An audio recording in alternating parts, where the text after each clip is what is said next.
Hello, I'm Pastor Kelvin Lake of the Rhema Life Church here in Memphis, Tennessee. I'm excited that you set time aside today to join us for our life lesson. We believe that by viewing this and by listening to the words that were spoken, that your life will never be the same. And I pray that after this, it would leave you challenged, charged, and changed. Please stay tuned for today's life lesson. Been doing wrong, I'm so sorry. Lord, please forgive me. We confess to him, he'll remove all wickedness. The blood from your son will wash me from my sins. Clean this house from the inside out. Restore me. We end up in situations that God don't want us to be. So Nebuchadnezzar got all the money. And what happened, Courtney, he's sitting up having a dream. Have anybody ever had a dream that you really didn't understand? Amen.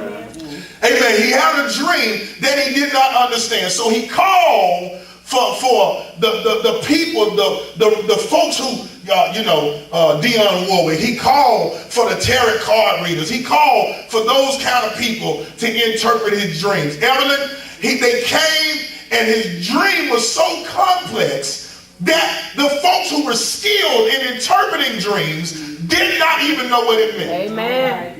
They had no clue. It was so far out there, they had no clue. Amen. So what happened, Nebuchadnezzar got hot with him, and I'm going to talk in urban technology terms this morning. Nebuchadnezzar got so hot at them that he said, okay, look, bruh, if you can't I'll pay you to tell me what I'm thinking. Amen. All right. Well, I pay you to tell me what my dreams are. And if you can't tell me, I ain't got no use for you. Isn't it amazing how when folk don't do what you want them to do, they'll throw you away. They ain't got no use for you. They don't want you around no more. So Nebuchadnezzar saying, look, I pay you to tell me what I'm saying. So they sit up and say, you know what? Your dream is too complex for me to tell you. So this is what happened. I'm moving on and I'm moving through the text. But this is what happened. Daniel pops on the scene at the point where Nebuchadnezzar is about to kill the folk who were supposed to interpret his dreams. So he rides up, and Daniel says, you know what? I'm going to talk to God about what your dreams are, and I'm going to come back to you, and I'm going to tell you what your dreams are. Nebuchadnezzar rested. God spoke to him in his dream, William, and then he went to Nebuchadnezzar, and he told him what his dream meant. So this is what happened. Nebuchadnezzar built a monument, a statue, based on the interpretation that Daniel gave him. amen. All right. Y'all got to stay with me now. He built a monument based on what Daniel told him. Now, you got to understand how Daniel even got there in the first place. Daniel ends up in the court of Nebuchadnezzar because he was one of the smart ones who were pushed out through exile, and because of the favor on his life, they picked him and the Hebrew boys out of a group of people who had been pushed into exile because they were of an upper class. Y'all follow me? You stay with me now. Amen. So they had privileges that other folk didn't have. All right. So this is what happened. Daniel is sitting there talking to Nebuchadnezzar, tells him about his dream, and then he builds a monument based on the dream. So he goes, Stacy, he builds this tall monument, gold, brass, bronze, and theologians say that it wasn't solid gold, it was like some of y'all jewelry. It was overlaid. Y'all ain't gonna help me this now. It was made up, but they had some overlaid gold. Look out now. My mama was sitting over there like, look, bro, this ain't nothing like this overlaid. But the statue was overlaid, which means that although it looked good on the outside, it was not authentic all the way through. Come on. See, that's what happens in the church. Not only in the church, but in our world, period. We have a lot of folk who are walking around who are not authentic all the way through. Amen. They are overlaid with clothes. Come on now. Amen. Y'all follow me now? Gotcha. With houses, with cars. You look good to the folks on the outside. But once we pull the sheets back, we really get to see who we working with. Amen.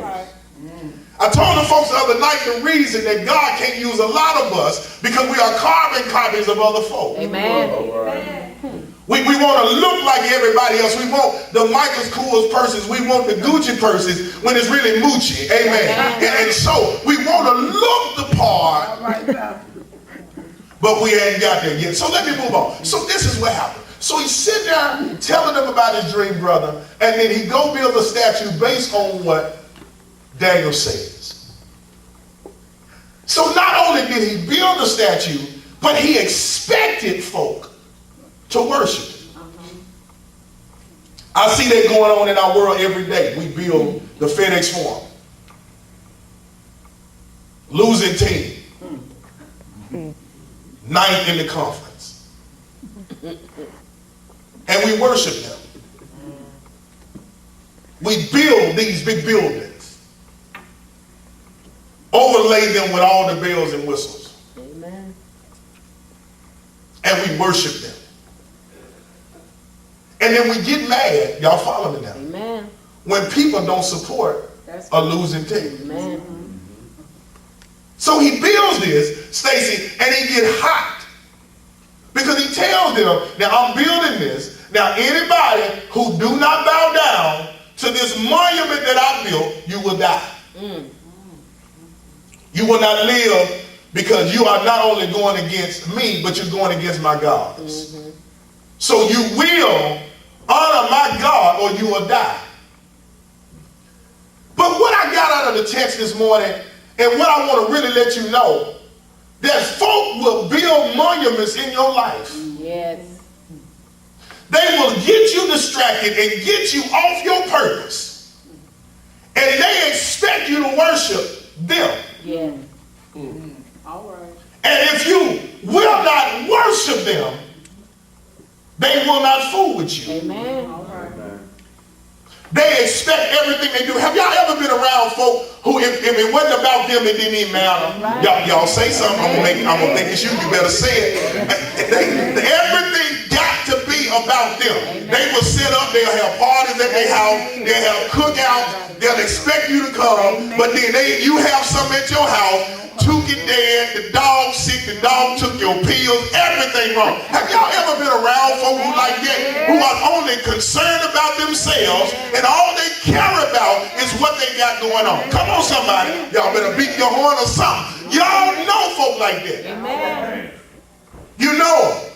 They set up monuments. They set up religious practices. They set up rituals and expect you to abide by them. And the reason some of y'all are no longer, no farther than the way you are because you've allowed people to control you. Amen. God bless you. We are so thankful that you took the time to share with us today and tune into our life lesson. We believe and hope that something that was said, something that you saw, blessed you to the point that you will want to come and connect and just see what God is doing at the Rhema Life Church. Our current location is 3715 South Perkins Road, Suite 1 through 6 in Memphis, Tennessee, at the corner of Winchester and Perkins. Our service time is at 9 a.m. promptly. Listen, today's Saturday, tomorrow's Sunday. Why not come and check us out on tomorrow? We believe that you will be blessed and your life will never be the same. God bless you, and we'll see you in the morning. Been doing wrong, I'm so sorry. Lord, please forgive me. We confess to him, he'll